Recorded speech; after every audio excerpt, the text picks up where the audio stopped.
코카콜라 창업자인 아사지 캔들러라 하는 이 사람이 참 훌륭한 여러 가지 많은 그런 장점을 갖고 있었어요.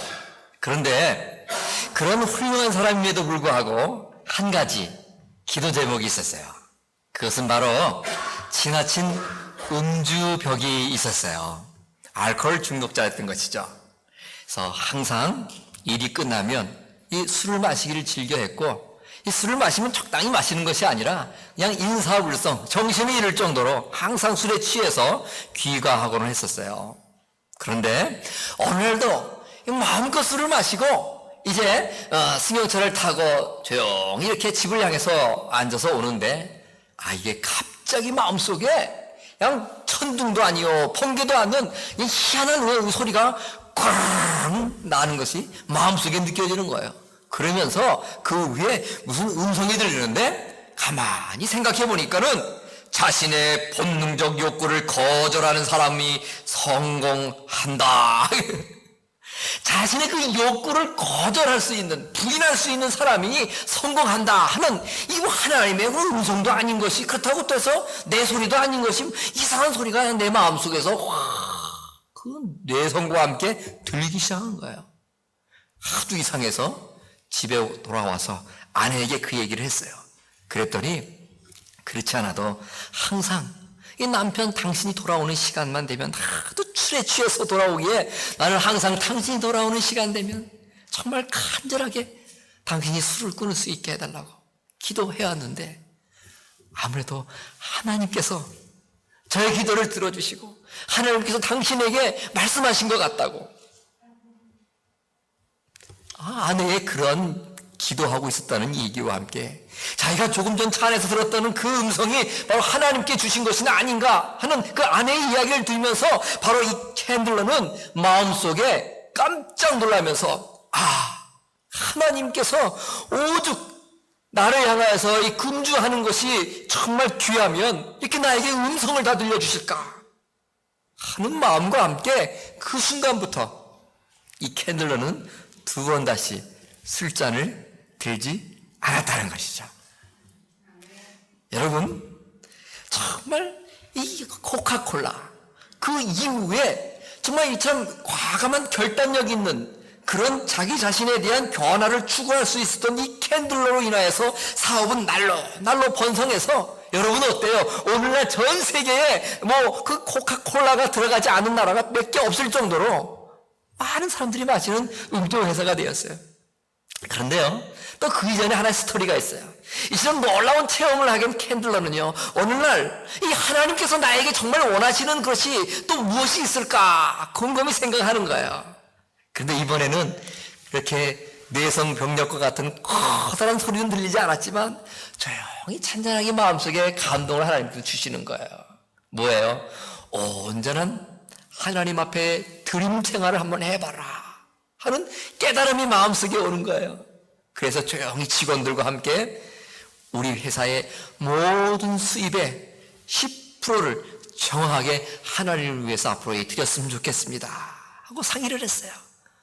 그랬더니 그 이야기를 들었던 이 재정 담당 직원들이요, 깜짝 놀라면서 우리가 지금 다시 한번 시설을 재투자를 해도 정말 경쟁 회사들과 그 경쟁에서 이겨나가기가 힘든 상황인데 우리 회사 총 수입의 10%라는 것은 너무나 많은 액수입니다. 재고해보세요. 얘기를 하는 거예요.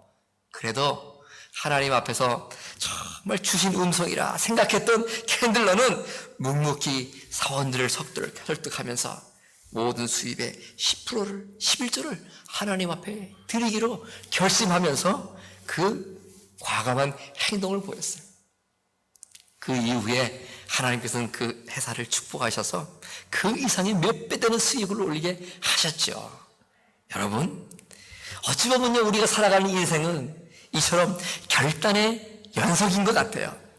신앙도 결단의 연속입니다. 인생에서 성공한 사람들은 인생의 전환점에서 강인한 결단력을 보이고 그 결단의 발걸음을 옮겼던 그런 공통 분모를 다 가지고 있더라고요. 성경을 통해서 우리가 위대한 믿음의 조상들을 많이 보죠. 그러나 여러분, 그 모든 위대한 믿음의 조상들도요, 하나같이 똑같은 공통 분모는 바로 하나님의 말씀이 떨어졌을 때에 아멘 하면서 그 말씀 앞에 순종하며 자기 자신의 모든 삶을 청산하고 그 순종의 발걸음을 즉각적으로 뛰었던 그런 결단력 있는 사람들이었어요. 오늘 우리가 읽은 이 본문을 보면 하나님께서는 드디어 아브라함이라는 사람을 불러내셔서 모든 열방의 아비로 삼으시고 복의 근원으로 삼겠다 하는 놀라운 축복의 메시지를 그 아브라함에게 주셨어요. 여러분, 열방의 아버지, 세계 만민의 아버지, 복의 근원, 얼마나 멋있어요. 그런데 그처럼 모든 사람의 열국의 아비가 되는 것도, 그리고 복의 근원이 되는 것도 그냥 되는 것이 아니었더라 하는 거예요. 뭐예요? 거기에 합당한 헌신의 발걸음을 걸어 나가야 했던 거예요. 여러분, 우리 모두는 개인적인 삶으로 생각해보면 좀 더 변화됐으면 좋겠다, 그런 생각을 많이 해봐요. 저도 제 자신을 볼 때 오늘날의 이 제 자신 만족스럽지가 않아요. 더 자랐으면 좋겠어요. 키가 자라겠다는 얘기가 아니라 저 내면 세계가 더욱더 자랐으면 좋겠어요.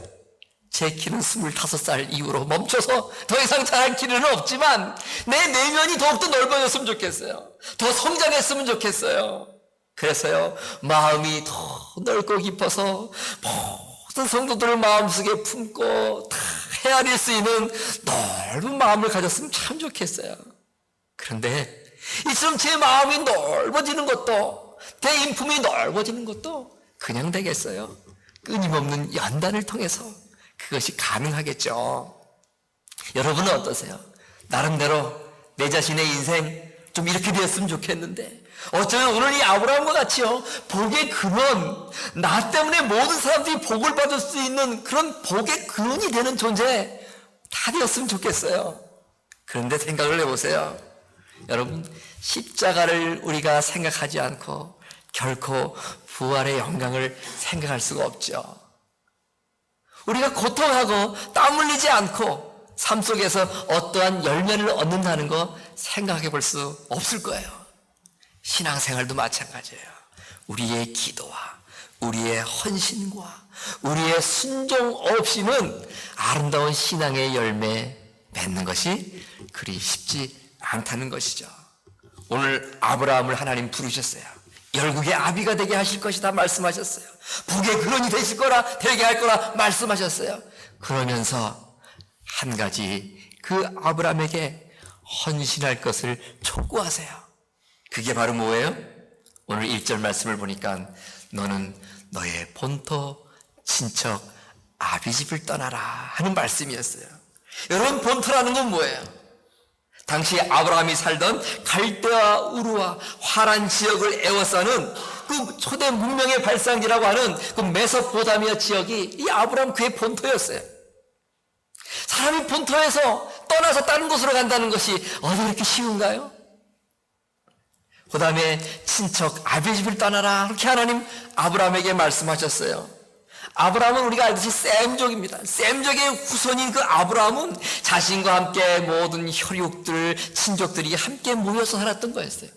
그런데 그 친족, 가족을 떠나라는 거예요.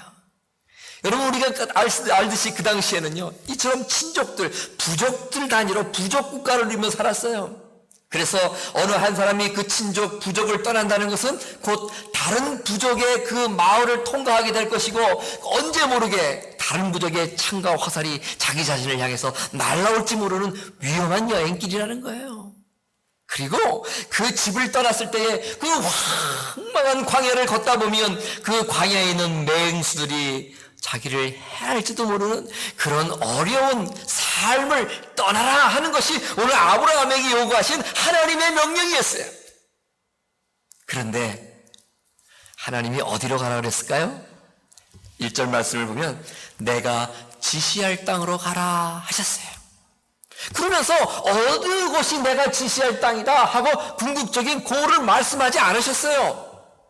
하나님께서는 아브라함에게 그가 가야 할 구체적인 장소나 방향을 제시해 주지 않았던 거예요. 하나님의 말씀에 따라 옮기는 아브라함, 그의 발걸음은 어찌 보면 한 안개 속을 헤치고 나가야 될 망망한 발걸음이었어요. 그래서 신약성경 히브리서에 보면요, 그의 발걸음을 가지고 이렇게 말했어요. 갈 바를 알지 못하고 나아가는 삶이었다. 여러분, 우리가 어딜 가는데 어디로 가야 될지 알지도 못하고 떠나는 것, 그거 이상 마음속에 불안한 게 어디 있겠어요? 또 한 가지 우리가 살펴볼 것이 있어요. 그 당시 아브라함의 나이는 몇 살일까? 오늘 본문 4절 말씀을 보니 아브라함이 하란을 떠날 때에 그 나이 75세였더라 그렇게 말하고 있어요. 75세는요 이제 마지막 남아있는 여생을 잘 정리해야 될 나이예요. 그런 노연 아브라함에게 하나님께 찾아오시고 본토 친척 아비집을 떠나 내가 지시할 땅으로 가라 말씀을 하시는 거예요. 너무나 복의 근원이 된다는 것은 소중하고 귀한 일이겠지만 그렇게 75세의 노구에도 정말 그 본토 친척을 떠나야 된다는 그것은 하나님 어떻게 보면 너무나 가혹하신 명령이었던 것 같아요. 자, 이런 상황에 아브라함은 과연 어떻게 반응을 했을까요? 계속 4절 말씀을 보세요. 그 말씀을 보니 이에 하면서 결과적으로 떠났다라는 동사로 그의 행동을 표현하고 있어요. 이에는 영어체로 보니까요, so, 그래서 하나님이 떠나라, 그래서 떠났다는 거예요. 하나님이 떠나라 말씀하니까 조금도 주저함 없이 망설임이 없었어요. 이에 타산도 하지 않았어요. 이에 그래서 그 결과 곧바로 떠났다 하고 아브라함의 그 순종을 말씀하고 있는 거예요. 키에르케골의 작은 글 보면요, 이런 이야기가 있어요. 한 새떼들이 따뜻한 남쪽 나라를 향해서 날아가고 있었어요. 한참이나 날아가더니 새떼들이 시장하셨네요. 배가 고팠어요. 그래서 뭔 먹을 것이 없을까 하고 날아가는 중에 아래 땅속을 쭉 찾아봤더니 저쪽에 옥수수 밭이 있었어요. 그래서 그 새떼들은 그 옥수수 밭을 향해서 착질하고 떨어진 옥수수 나라들을 열심히 주워 먹었어요. 한참이나 그 옥수수 나라를 주워 먹었더니 새떼들의 배가 이제 넉넉하게 불러왔죠. 그래서 또다시 이제 가던 남쪽을 향하여 새떼들이 날개를 저 날아가갔어요. 그런데 이처럼 모든 새들이 남쪽으로 해서 날아가는데 그 옥수수밭에 한 마리의 새가 여전히 남아있었던 거예요. 왜 그러겠어요? 그 새는요, 날아가려고 생각하니, 떠나려고 생각하니 또 저쪽에 남아있는 옥수수 나달들이 눈에 들어왔던 거예요. 저걸 두고 떠나자니 너무나 마음에 안타까운 거예요. 이제 또 남쪽으로 날아가다 보면 또 언제 저렇게 좋은 옥수수 알갱이들이 또 나에게 나타날까 생각하니 이 장담할 수 없는 상황이었어요. 그래서 이 새는 내가 조금만 있다가 저거 마주 먹고 얼른 쫓아가야지 했던 거예요. 그래서 이제 소화가 쭉 해니까 그 다이가 보았던 옥수수 나달들을 또 열심히 주워 먹네요. 그리고 이제 좀 가볼까 했더니 여러분, 이게 웬일입니까? 저쪽에요, 옥수수 아예 더미가 수룩해 쌓여 있는 거예요. 어떻게 했어요? 또 두고 떠날 수가 없는 거예요. 날아가다 보면 언제 이런 좋은 모기가 또 있을까? 언제 이렇게 좋은 식량이 또 있을까? 생각하니까 저 옥수수 더미를 보고 갈 수가 없었던 거예요. 그래서 그래, 내가 하루 이틀만 더 유하다가 내가 꼭 가리라.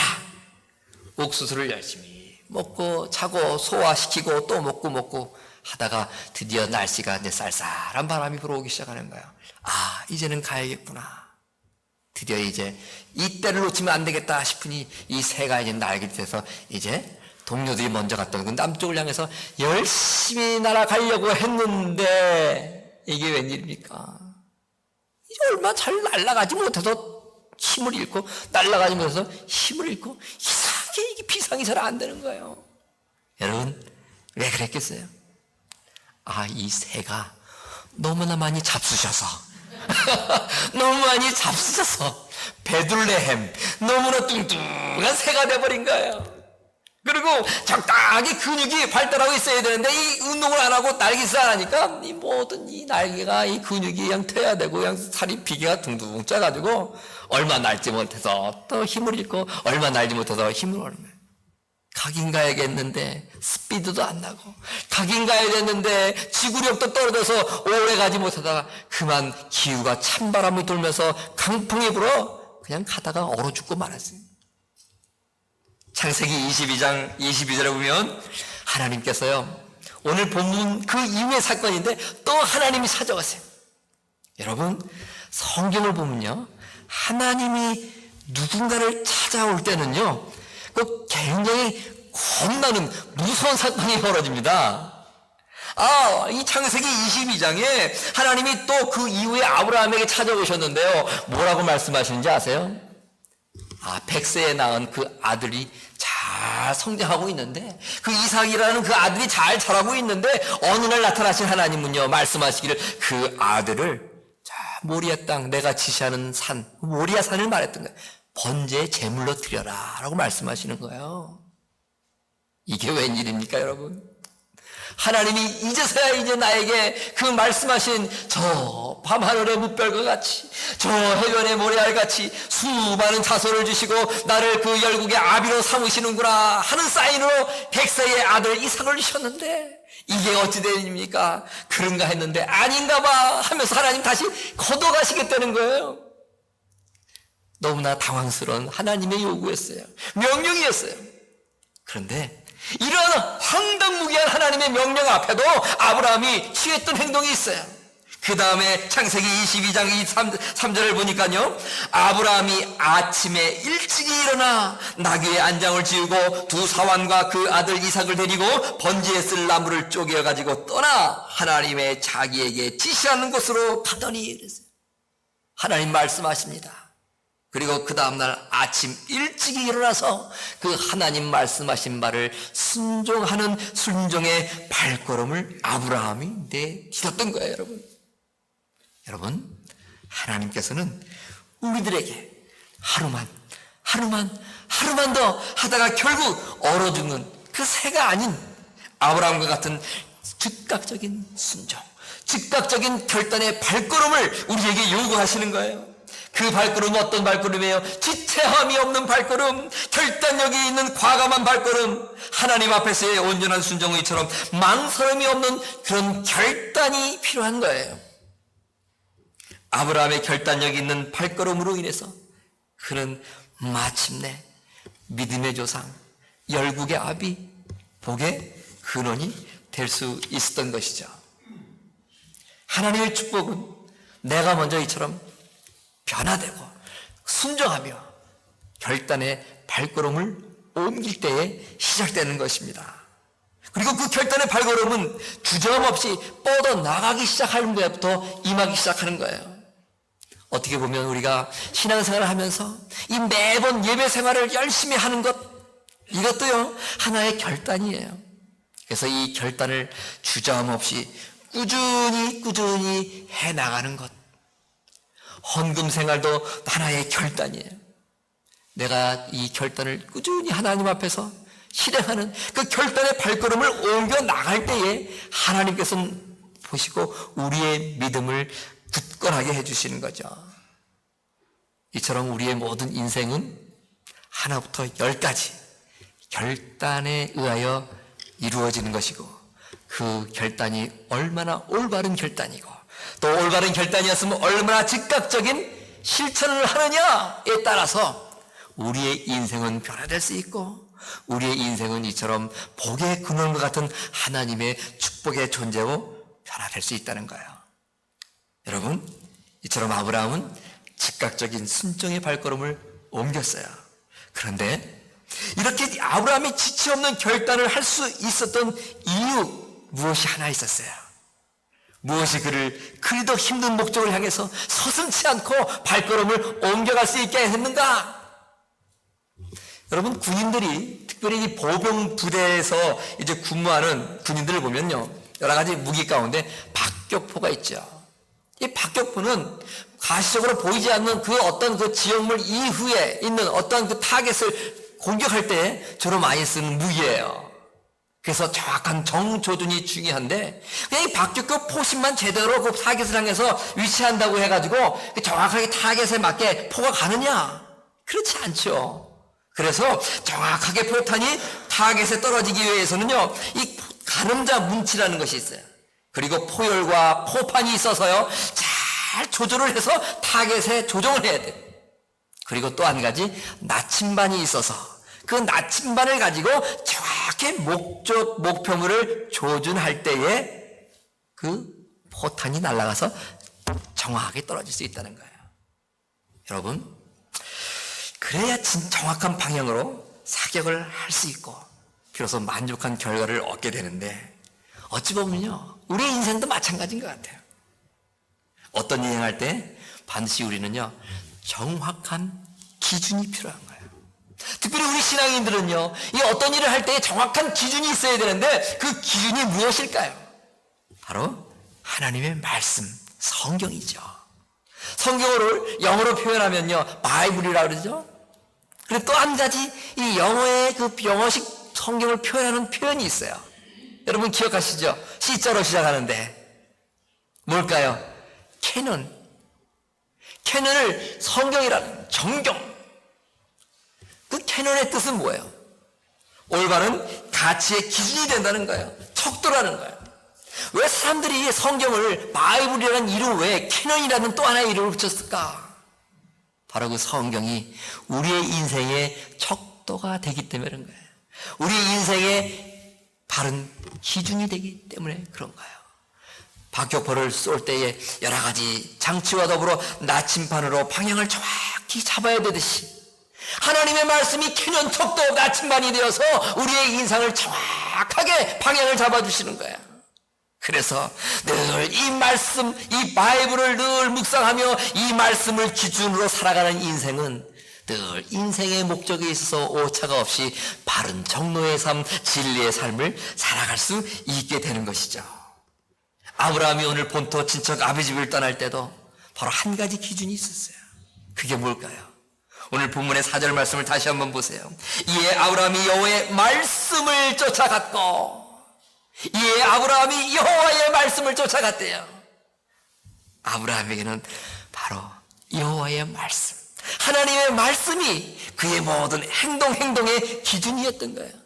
힘든 본토, 힘들었던 그 아비집을 떠나는 그 어려운 상황 속에서도 그의 인생이 하나님의 말씀이었기 때문에 그의 인생은 본토도 아니요, 친척도 아니요, 환경도 아니고 오직 여호와의 말씀이었기에 그 말씀을 기준으로 삼고 살아왔던 아브라함, 그 하나님의 말씀이 떨어지자 그 하나님의 말씀을 부여잡고 그 말씀이 자기 자신의 인생의 정로임을 알기에 그 말씀에 따라 순종의 삶을 살아갈 수 있었던 거예요, 여러분.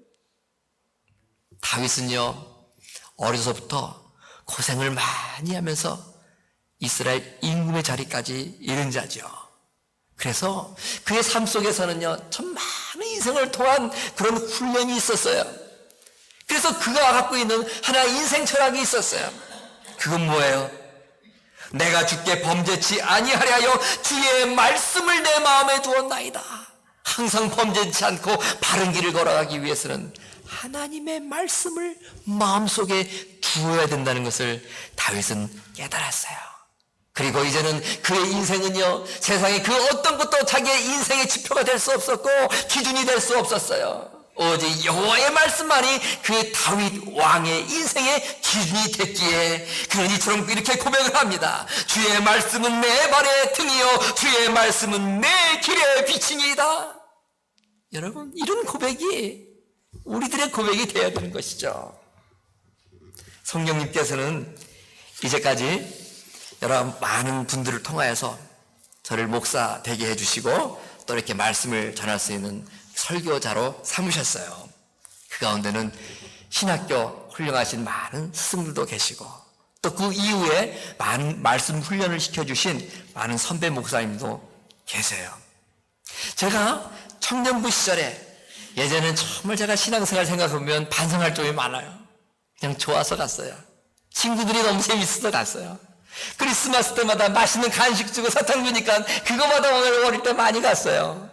청년 때요, 특히 중고등부 때는요, 주일날 밤이 되면 교회에서 별을 보고 달을 보고 집으로 돌아오는데 그렇게 가슴이 허전하고 무너지는지 모르겠어요.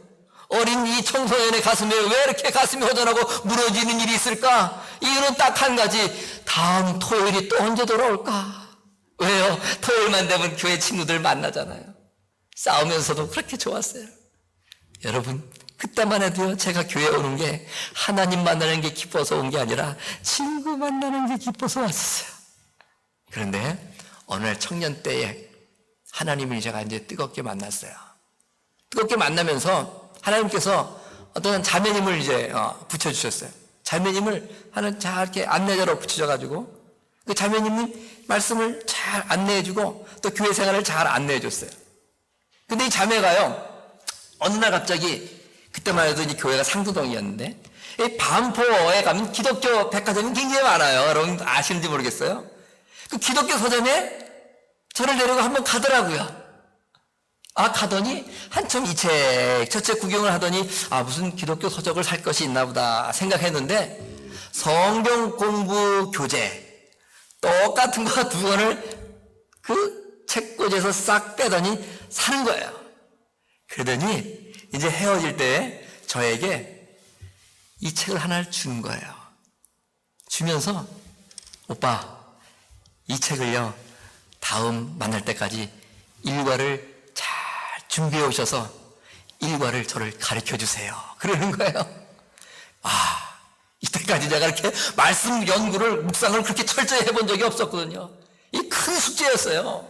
이거 어떻게 할까? 그런데 그 자매가, 후배가 또 이렇게 부탁하는 거니까 그 마음 상하지 않게 하려고 어떻게든지 그 후배의 마음에 잘 들으려고 노력하던 차였던지라 아주 기를 쓰고 집에 와서 열심히 성경을 읽고요, 또 참고서까지 또 물어가면서 그냥 일과를 예습했어요. 그리고 약속 시간이 되었어요. 그 책을 펴가지고요, 일과를 제가 그 자매한테 가르쳐 줬어요. 얼마나 땀이 나고요, 얼마나 그 자리가 낯설고 어려운지요. 세상에 수다를 떨려면 얼마든지 떨겠는데 성경 말씀을요, 그 자매한테 가르쳐 주려니까요 너무나 어려운 거예요. 1과 2과 그렇게 그 자매가요 저한테 숙제를 내줘서 그 숙제를 하면서 그 자매한테 오히려 가르쳐 주는 거예요. 그 자매는 저보다 훨씬 말씀이 정말 훈련이 잘 되어 있던 자매였는데 다 알면서 그 자매가 저를 가만히 보니까 이 말씀에 사로잡힌 삶을 살아가지 못하고 있다, 이 판단이 됐던 것 같아요. 그래서요, 이 선배인 저를 말씀 훈련을 시킨 거예요. 1:1 양육을요. 그래가지고 저는요, 그 자매 눈에 벗어나지 않으려고 우선 그렇게 하다가 이 말씀의 맛을 깨닫고요, 인생이 정말 이 말씀이 기준이 돼야 되고 이 말씀이 내 삶의 나침판이 되는구나 라는 깨닫게 되었어요.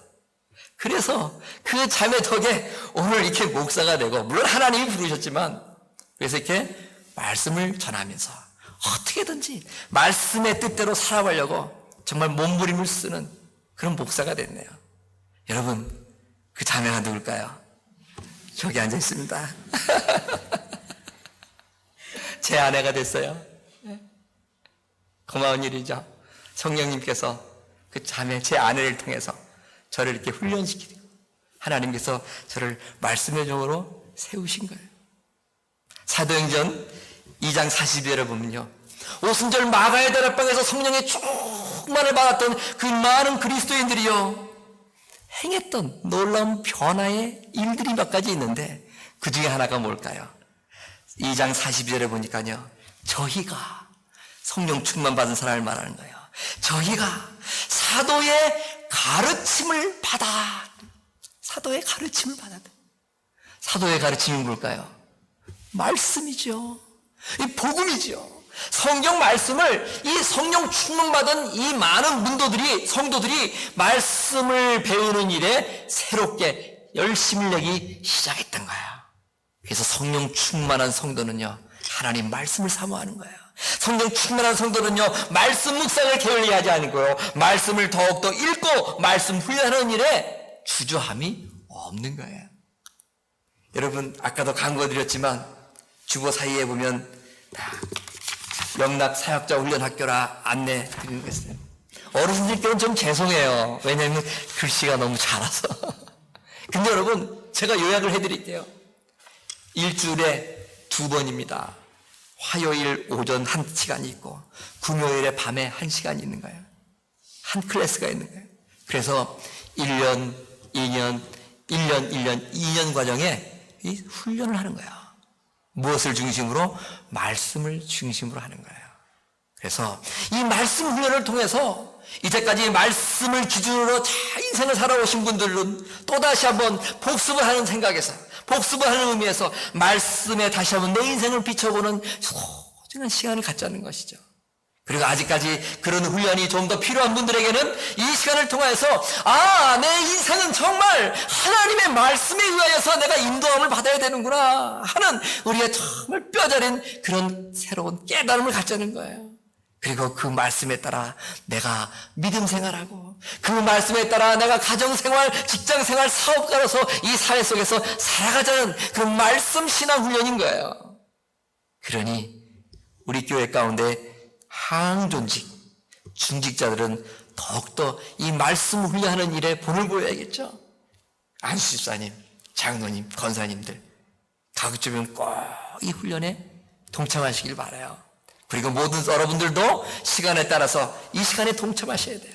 그리고 내가 이 시간도 아니 다른 시간이 좀 있었으면 좋겠어요 하는 분들은 아까 말씀처럼 저에게 말씀하세요. 남자분이 저에게 요청하실 때는 얼마든지 1대1로도 새벽 1-2시에도 제가 1대1로 하겠습니다. 근데 여자분이 혼자 하실 때는 사양하겠습니다. 여러분들이 무리를 줘서 말씀을 요구를 하세요. 왜냐?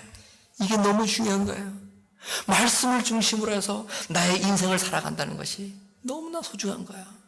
때로는 우리가 힘들고 어려운 이민생을 하다 보면요, 말씀은 곁견으로 물리치고 어떻게든지 상황 윤리에 따라서 내가 생존해야 되니까, 내가 이 이국 땅에 와가지고 살아남아야 되니까 때로는 하나님 말씀도 때로는 저 뒤편에다 그냥 내다놓고 그때 상황에 따라서 그냥 생활했던 모습들도 있을지도 모르겠어요. 그러나 이제는 우리가 어느 정도 이민생을 하시면서 안정들이 되셨잖아요. 그럼 내 인생 다시 회복해야죠. 뭐예요? 말씀을 붙잡는 삶을 다시 살아나가야 되는 거예요.